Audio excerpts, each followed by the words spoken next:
Bonjour à tous et merci d'être sur Gabon 24. Gabon Oil Company, la Société nationale des hydrocarbures, vient de tenir son premier conseil d'administration, du moins avec la nouvelle équipe dirigeante. Et pour être précis, c'était le 28 juillet dernier. Ce tour de table a permis aux administrateurs de passer en revue les 12 premiers mois de cette nouvelle gestion, de la nouvelle équipe dirigeante, à la tête de laquelle se trouve Arnaud Calixte Nganji Alanji, de l'exploration, production et exploitation et la gestion des participations de l'État gabonais. La casquette multidimensionnelle a emmené l'entreprise à traverser une zone de turbulence. Il semble aujourd'hui que tous les voyants sont ouverts et que les responsables de cette entreprise peuvent envisager l'avenir avec beaucoup plus de sérénité. L'équilibre financier est-il définitivement trouvé ? Quelles sont les nouvelles stratégies de repositionnement? Vers quel secteur vont s'orienter les investissements? Autant de questions que nous allons aborder au cours de cette émission avec Arnaud Nganji, le directeur général de Gabon Oil Company, qui est notre invité. Mesdames, Messieurs, voici Décryptage.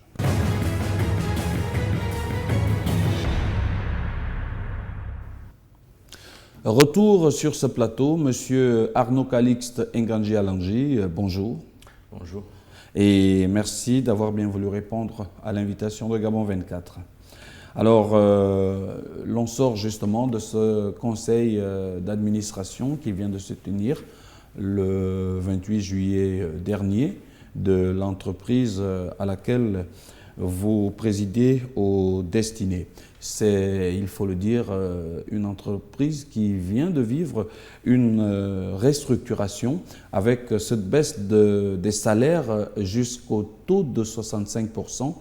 Et pourtant, ça n'a pas fait grand bruit dans le pays. Il n'y a pas eu de grève, il n'y a pas eu de mouvement d'humeur. Quel est votre secret? Non, ce n'est pas un secret. Je pense que lorsque une entité telle que la Société nationale des hydrocarbures du Gabon, c'est comme ça que j'aime à l'appeler, a du conseil d'administration aux employés des personnes qui regardent dans la même direction, qui ont la même vision des objectifs à atteindre pour l'entreprise, le dialogue social ne peut être que de qualité. Donc, ce conseil d'administration consacrait les 12 premiers mois de l'équipe de direction qui a été restructurée au sortir du départ de mon prédécesseur.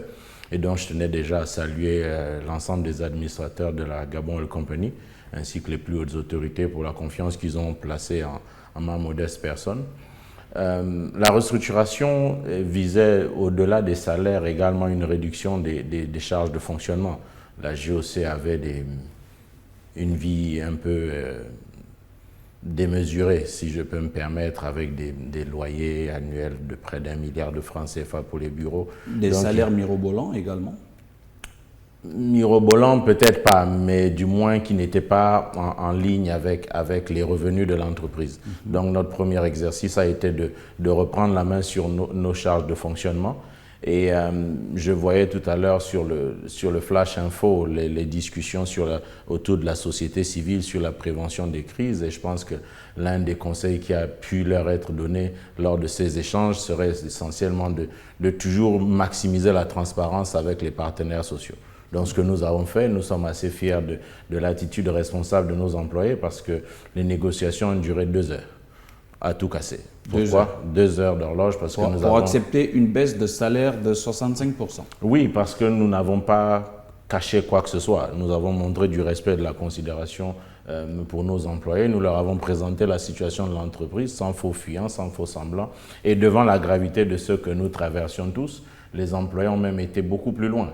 Lorsque nous avons eu à faire les calculs de dédommagement pour ceux qui devaient perdre des salaires, ce sont eux qui ont proposé des mesures qui devaient faire économiser de l'argent à l'entreprise. Pour vous dire à quel point lorsqu'on affiche cette posture de respect pour nos partenaires sociaux, comment ils peuvent derrière vous apporter des solutions qui font que vous puissiez facilement atteindre vos objectifs. Donc c'était pour moi l'occasion de leur réitérer ma gratitude et ma reconnaissance pour l'accompagnement dont j'ai bénéficié tout au long de ces 12 premiers mois, de la part surtout des employés de la GOC qui ont su m'accompagner dans une phase qui pouvait être très, très perturbée. Alors, M. Ngandji, au sortir toujours du même conseil d'administration, aujourd'hui, les clignotants sont au vert. C'est quand même assez curieux lorsqu'on sait que votre entreprise enregistre au niveau des résultats, enregistrait des pertes de 25 milliards de francs CFA par an. Okay. Là encore, je suis tenté de vous poser la question, quel est votre secret? Je ne vais pas entrer dans des débats de chiffres. Il est sûr et certain que la Gabon Oil Company a connu les 3 dernières années assez perturbées. Derrière, je veux préciser que lorsqu'on dit nous sommes revenus à l'équilibre financier, il s'agit ici de dire qu'aujourd'hui nous pouvons nous-mêmes financer notre fonctionnement. Nous gagnons l'argent que nous dépensons pour faire tourner l'entreprise, mais il n'en demeure pas moins que dans l'exercice de bonne gouvernance qui nous a été confié, et selon les instructions du président de la République, chef de l'État, au-delà de gagner ce que vous dépensez, il faut aussi dépenser juste. Donc nous sommes maintenant dans la deuxième phase qui est le dépenser juste. Est-ce que la ressource que nous utilisons à telle ou telle fonction, même si nous pouvons la payer, est-ce que c'est le salaire qui devrait être offert pour cette ressource? Est-ce que le train de vie qui est le nôtre, parce que on a quand même connu des époques où les dépenses étaient un peu somptuaires avec des déplacements en jet privé et autres. Donc, est-ce que ce que nous faisons, au-delà du fait que nous puissions nous l'offrir, est en ligne avec les instructions des plus hautes autorités qui nous commandent de gérer la ressource publique avec beaucoup plus de rigueur et de sérieux. Donc oui, aujourd'hui, la GOC n'est plus en danger de cessation de paiement, la continuité de nos activités est garantie, mais nous continuons avec nos employés et le conseil d'administration, mais surtout avec le soutien vraiment total des autorités de tutelle que sont le ministère de l'économie et le ministère du pétrole, qui nous accompagnent dans nos efforts pour maintenant aller vers le qualitatif. On vient de finir un exercice qui est vraiment taillé dans la roche en coupant les dépenses inutiles. Et maintenant, on va aller vers l'exercice suivant qui est celui de dire, OK, maintenant, est-ce que la dépense est de qualité? Est-ce qu'on peut faire mieux? Est-ce qu'on peut faire aussi bien avec moins de moyens?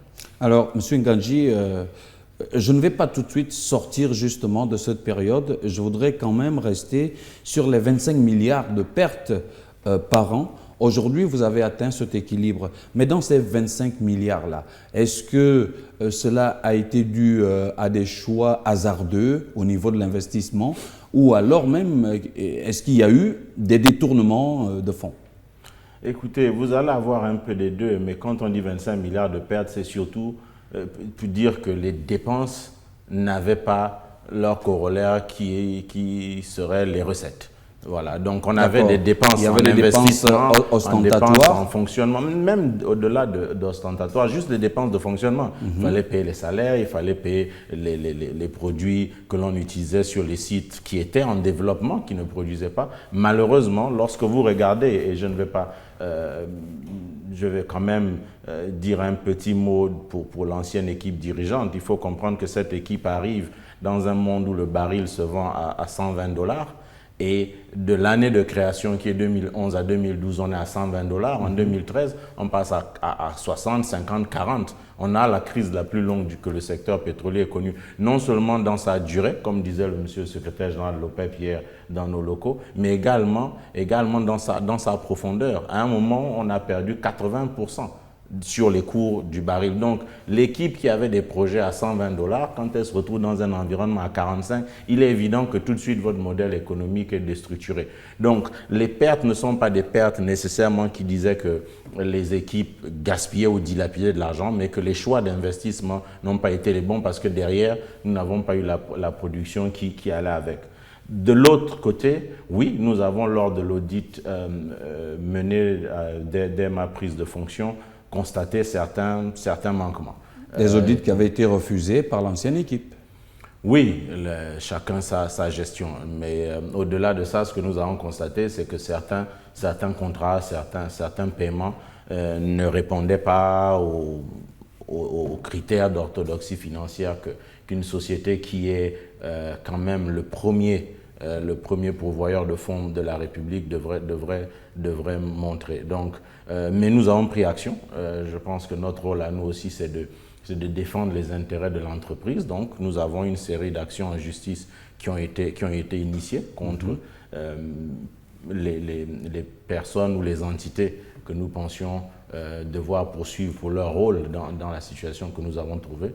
Et nous laissons la justice faire son cours plutôt que d'entrer dans des discussions qui ne seraient à l'honneur de personne, parce que tant que la justice ne s'est pas prononcée, je me garderai de citer qui que ce soit ou de dire ce qui s'est fait. Peut-être qu'il y avait certainement des raisons pour ce qui a été fait à ce moment. Alors, aujourd'hui, il y a certaines critiques qui vous sont quand même formulées, hein, notamment, il se dit que vous sortez plus ou moins de votre champ d'action, que vous vous dispersez dans vos choix en termes d'investissement. L'on parle notamment d'immobilier, on parle également de création de filiales. Qu'en est-il exactement? D'accord. Vous savez pourquoi les gens se retrouvent inquiétés par les choses ou les actions comme Mamba? C'est parce qu'on veut souvent aller plus vite que la musique. Vous arrivez dans un quartier, vous voyez un immeuble de 15 étages et vous voulez le même le lendemain, sans jamais vous demander mais quel est le cheminement que l'autre a suivi pour arriver à faire ces 15 étages. Peut-être qu'au niveau du soubassement, il s'est arrêté pendant 10 ans avant de monter les étages. Peut-être qu'après avoir monté les étages, il a fait encore 5 ans avant de pouvoir équiper. Donc, ce que nous disons, c'est que le citoyen qui regarde notre secteur de l'extérieur a cette vision de la Société nationale des hydrocarbures en train de forer, en train d'explorer, en train de produire, de gérer un champ. Mais ce qu'ils doivent se comprendre derrière, c'est que gérer un champ et maintenir un niveau de production implique des investissements continus. Nous avons aujourd'hui le champ de Mbumba, il nous faut 50 millions de dollars pour améliorer le niveau de production du champ. Il nous faut 5 milliards de francs CFA par exemple chaque année pour maintenir la production au niveau auquel nous sommes aujourd'hui. Donc nous avons une responsabilité qui est nationale et c'est celle de dire ces 50 millions de dollars ou ces 5 milliards par an, à quoi est-ce que nous pouvons les utiliser au mieux? Est-ce que nous avons envie de nous lancer dans des opérations à risque telles que l'exploration-production? Ces 50 millions de dollars viendraient du trésor public. Alors, au moment où vous avez les régies financières qui réclament des arriérés de primes, où vous avez des structures qui ont besoin de soutien financier, il nous apparaît irresponsable d'injecter 20, 30, 40 milliards de francs CFA dans des activités dont le risque est certain, pour lesquelles vous n'avez aucune garantie de succès derrière. Parce que l'exploration, c'est ça, c'est de l'exploration. Vous explorez, vous injectez des ressources et vous n'avez pas la garantie derrière que vous allez produire. Donc, nous sommes sur ces deux modèles qui est celui de dire est-ce que nous avons les ressources nécessaires de notre actionnaire unique qui est l'État? Est-ce que l'État peut suivre tant en volume mais aussi en décaissement? Parce que vous allez avoir besoin d'1 milliard tous les mois, par exemple. Est-ce que le trésor public va suivre? Donc, ça, c'est le premier modèle. Le deuxième modèle est plutôt de dire, soyons prudents, soyons responsables, allons-y pas à pas. On se compare à Sonangol, on se compare à Petronas, mais Sonangol, c'est 1976, la création. Donc là encore, l'image de l'immeuble de 15 étages, on regarde Sonangol en 2017, mais on ne voit pas que c'est depuis 1976 que l'entreprise existe. Quel est le cheminement qu'ils ont suivi? Donc nous avons plutôt opté pour une option qui est différente, c'est celle de dire, si nous avons aujourd'hui 5 milliards de francs CFA, il vaut mieux sortir des opérations à risque, céder une partie de nos intérêts sur les champs et gérer juste les participations financières, à savoir tirer les revenus de ces champs, de ces différentes opérations, sans avoir le risque opérationnel associé. De ce fait, vous avez donc une manne financière sur les bras que vous devez utiliser au mieux pour l'intérêt de l'État. Mais Monsieur le Président de la République, dans son plan stratégique Gabon émergent, a dit que le pétrole doit être le moteur de l'émergence. Nous sommes, nous, le moteur de l'émergence. Et l'émergence, c'est également la diversification. Donc, dans un premier temps, ce que nous disons, c'est que plutôt que de risquer ces 5 milliards ou X milliards de francs CFA dans des opérations à risque dont nous ne maîtrisons pas l'issue, nous allons les réinjecter dans des secteurs porteurs de l'économie et générer suffisamment de cash pour que dans 4, 5, 6 ans, lorsque nous aurons une surface financière suffisamment grande, nous pourrons désormais nous engager dans des opérations un peu plus risquées, mais cette fois-ci sur nos fonds propres, pas sur les fonds publics. Donc là, nous voulons d'abord constituer une base de fonds propres suffisamment grande pour que demain, lorsque nous allons en opération, nous pourrons être autonomes. Et vous avez opté pour l'immobilier et la création de filiales. L'immobilier, c'est vraiment une niche. Nous avions un partenaire qui a une commande de 6 800 logements et il lui fallait un partenaire pour acheter une usine qui peut sortir 10 000 logements par an. Cette usine nous coûte 1 milliard de francs CFA pour un marché captif de 200 milliards de francs CFA. Sur le long terme, c'est sur 3 à 5 ans, ce n'est pas... Mais voilà une opportunité que nous avons préféré saisir en se disant « Ok, on a un peu de trésorerie, il y a cette opportunité, on l'a saisie en créant une filiale qui va s'occuper de ces activités. Nous gérons juste nos participations. » De l'autre côté, on nous compare souvent à Dubaï, on va nous comparer à la Corée du Sud, on va nous comparer à certains pays émergents aujourd'hui ou bien qui ont émergé, mais toujours sans regarder l'histoire. La Corée du Sud a été construite sur ce qu'on appelait les chaebol. C'est le pendant coréen des zaibatsu des Japonais. Ce sont des entreprises qui ont des liens interconnectés de participation dans des activités multiples. À savoir, vous êtes en exploration-production, vous prenez des participations dans la société qui fait la maintenance chez vous, vous prenez des participations dans la société qui fait le transit ou bien qui fait le transport et la logistique pour vous, vous prenez des participations dans toutes les filiales qui gravitent autour de votre activité principale de façon à capter la valeur que ce secteur dégage parce que dans le temps morose qui est le nôtre, c'est surtout dans les activités connexes que la valeur ajoutée se trouve. Donc là encore, nous restons dans le modèle qui est simple, c'est de dire nous prenons des participations dans des activités connexes aux nôtres et nous ne faisons que manager les revenus financiers sans avoir le risque opérationnel. C'est vraiment juste un choix entre prendre un risque opérationnel et juste une gestion de participation prudente en attendant d'avoir les épaules suffisamment larges et robustes pour porter nous-mêmes nos propres activités.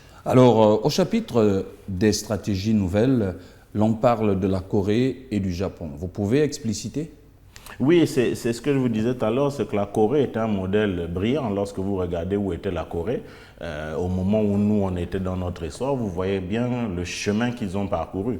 Et ce chemin a été vraiment porté par des groupes, Samsung, Hyundai, qui sont des groupes qui faisaient comme ce que nous essayons de faire aujourd'hui, contrôler un maximum des services ou des activités autour de leur activité principale, et ce sont eux qui portaient la croissance de la Corée. La même chose au Japon, ce sont les Zaibatsu, ce sont les Mitsubishi et autres qui portaient la croissance du pays parce qu'ils essayaient d'avoir un contrôle central de toute l'activité avec la valeur ajoutée autour, et c'est ce que nous essayons modestement de répliquer au niveau national en ayant GOC au cœur avec des participations dans tous les services connexes. Sinon, ce que vous allez avoir, c'est ce qu'on nous fait depuis 60 ans.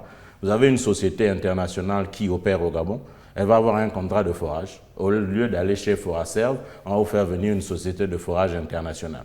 Le contrat est un contrat signé entre deux entités offshore. Le Gabon ne voit aucune valeur ajoutée de ce contrat. Les virements se font entre l'Angleterre, la Chine, le Japon, la France, sans jamais même transiter par un établissement bancaire gabonais. Et nous, notre rôle, c'est justement de maximiser la captation de la valeur ajoutée que le secteur pourrait dégager, autour au moins de notre entreprise. Alors, sur le plan social, l'on note également une intense activité qui fait de vous aujourd'hui, je ne dirais pas un pilier, mais une entreprise ayant une énorme responsabilité sociétale. Oui, vous savez, lorsque, il y a un peu moins d'1 an, j'étais sur ce plateau en tant que porte-parole du candidat de l'époque, aujourd'hui le président de la République, son Excellence Ali Bongo Ondimba. Mais au-delà du rôle de porte-parole, j'étais quand même très présent sur le terrain politique. Meeting dans les quartiers, discussions avec les populations. Et de là, tous ceux qui ont réellement fait campagne, qui se sont réellement impliqués dans la campagne présidentielle, quel que soit leur bord politique, ont quand même retenu un certain message que les populations nous lançaient. C'était vraiment, et c'est en ligne avec ce que le président de la République nous disait, c'est de rendre la dignité à nos populations, éviter de les utiliser à de viles tâches et essayer de les accompagner dans l'entrepreneuriat, dans l'autonomisation. Et c'est ce que nous faisons. Nous le faisons à telle enseigne que ces 15 derniers mois, nous avons accompagné la création d'une quarantaine de petites et moyennes entreprises ou de projets associatifs générateurs de revenus.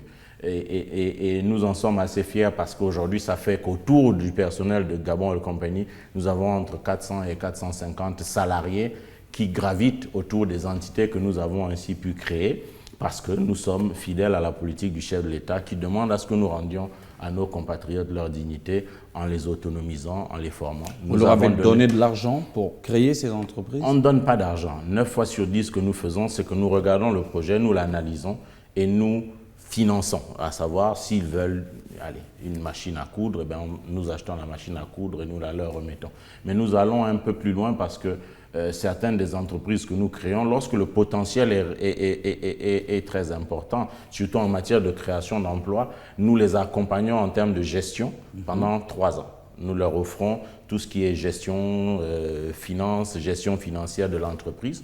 Nous avons un cabinet, toujours d'une jeune compatriote, avec lequel nous travaillons, qui les accompagne pendant cette période pour tout ce qui est facturation et ainsi de suite, de façon à ce qu'au bout de 3 ans, lorsque nous rompons ce lien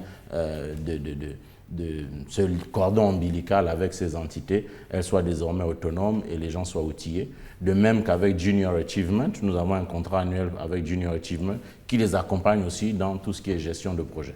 Donc nous avons beaucoup d'espoir sur ces entités parce que des 40, nous avons déjà quelques prémices. L'une d'elles nous a contacté il y a 3 jours pour dire qu'elle venait faire dans le ramassage d'ordures à la carrière d'Ovendo. Et le président de l'association, M. Magloire Obiang, nous a contactés pour nous dire qu'il venait de décrocher un marché avec la CETRAG pour le ramassage d'ordures le long du chemin de fer. Donc, vous voyez bien que lorsqu'on leur donne une vision et un peu d'encouragement, ils savent se prendre en main. Et tout ceci se fait en l'espace de 12 mois. 12 mois, tambour battant, mais 12 mois où nous essayons, comme je vous disais, tant que faire se peut. Nous ne communiquons pas beaucoup dessus parce que... C'est justement la question que j'allais vous poser. Vous savez, il y a un pionnier de la communication qui disait si vous ne dites pas ce que vous faites, d'autres diront ce que vous ne faites pas. Avec tout ce que vous venez d'égriner, on constate quand même que vous restez réfractaire ou alors vous êtes hermétique à la communication. Même pas, c'est que... comment illustrer ça? Vous avez entendu parler de l'orphelinat de Kingele, une dame extraordinaire qui nous a quittés. Et lorsque cette dame nous a quittés, nous avons dépêché nos équipes sur le terrain pour voir ce qui allait advenir de ces orphelins. Et de manière très satisfaisante, nous nous sommes rendus compte qu'ils avaient tous été redéployés dans d'autres centres d'accueil, à l'exception d'un seul, qui lui avait dépassé l'âge d'accueil, il avait plus de 21 ans, mais il était là depuis l'âge de 9-10 ans. Et 11 ans plus tard, il était à l'université, en 2e année d'université et avec de très bons résultats scolaires. Donc, il se retrouvait là par le fait du hasard ou bien de Dieu, on va dire, dans une situation précaire. Et ce que nous avons fait, c'est que, vu qu'il est en cours du soir, nous avons une politique de contrat d'alternance. À savoir, lorsque vous étudiez la compta, et nous vous prenons dans notre service comptabilité en demi-journée, vous gagnez environ... Il est salarié? Il est salarié, mais dans un cadre que nous avons avec l'ONE, qui fait que vous allez gagner 30-35% du salaire plein. Chez nous, c'est environ 250 à 300 000 francs CFA par mois. Donc nous lui donnons ce salaire-là. Nous lui donnons derrière l'expérience professionnelle dans le métier pour lequel il est en train d'être formé. Et au finish, il peut continuer à se prendre en main. Mais notre problème avec la communication, c'est toujours la notion de dignité. Nous ne voyons, nous, à GOC, aucune valeur à venir pointer des caméras télé sur lui et nous repaître de sa situation précaire. Ça n'honore personne.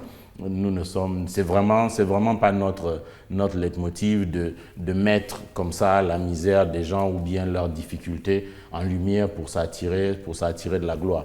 Nos dettes sont avec Dieu et pas avec les hommes. Donc ce que nous faisons, nous essayons de le garder très sobre, très élégant, de façon à ne pas froisser la dignité de ceux que nous accompagnons.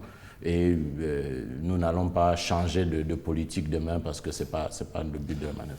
Alors, monsieur le directeur général, nous allons rapidement, vraiment rapidement, aborder le tout dernier volet de ce décryptage, à savoir vos perspectives. Aujourd'hui, c'est une nouvelle ligne directionnelle que vous avez tracée dans le fonctionnement de votre entreprise. On parle du Canada, on parle de la Russie. Pourquoi ces choix stratégiques?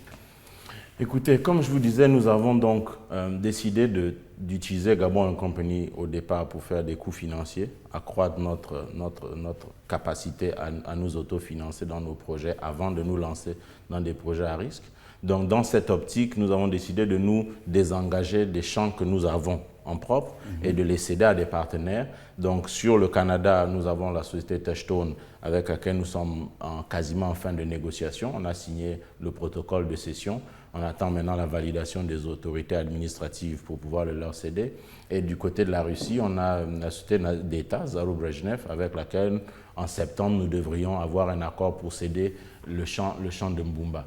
Juste pour diversifier nos partenariats, en fait. On connaît un peu les valeurs du Canada en termes de rigueur dans la gestion de la chose publique. Donc, nous essayons comme ça de changer d'axe stratégique et de partenariat stratégique pour voir aussi ce que les autres peuvent nous apporter. Du côté de la Russie, on a un partenariat qui est très fort. Ils sont spécialisés dans ce genre d'accompagnement de sociétés d'État. Ils l'ont fait au Vietnam, ils l'ont fait au Maghreb. Donc, nous voyons quand même au Moyen-Orient, nous voyons quand même là quelqu'un, une entité sur laquelle nous pouvons nous appuyer pour avoir un peu d'expertise et de compétences. Pourquoi? Parce que dans l'accord avec ces sociétés, le personnel de GOC passe sous leur supervision. Et donc, ça allège encore une fois de plus nos frais de fonctionnement. Personne n'est licencié. Ils ne sont pas licenciés. Il reste du personnel GOC employé par ces entités. Donc, ces entités les louent chez nous. On fait un peu de la mise à disposition. Pourquoi? Parce qu'à terme, ça leur permet de construire l'expérience dont nous avons besoin dans 5 ans. Lorsque nous allons nous lancer dans nos propres opérations, on aura utilisé ces activités-là pendant 5 ans pour accroître le niveau de compétence et d'expertise de notre personnel, même si nous en sommes très fiers. Vous savez que Gabon & Company, c'est 100% de Gabonais. Et jusqu'ici, tout se passe pour le mieux. Mais la formation continue, c'est aussi ça notre leitmotiv, nous assurer que nos collaborateurs arrivent à un niveau d'excellence tel que nous puissions, dans 5 ans, être des partenaires dignes de nos amis internationaux qui viennent au Gabon. Arnaud Calix Nganji Alangi, directeur général de Gabon Oil Company, la Société nationale des hydrocarbures. Il était question, mesdames, messieurs, de discuter autour des thématiques relatives au fonctionnement de cette entreprise qui, après cette période de turbulence, relance ses activités. Merci d'avoir été avec nous. Décryptage, c'est terminé. Surtout, restez sur Gabon 24.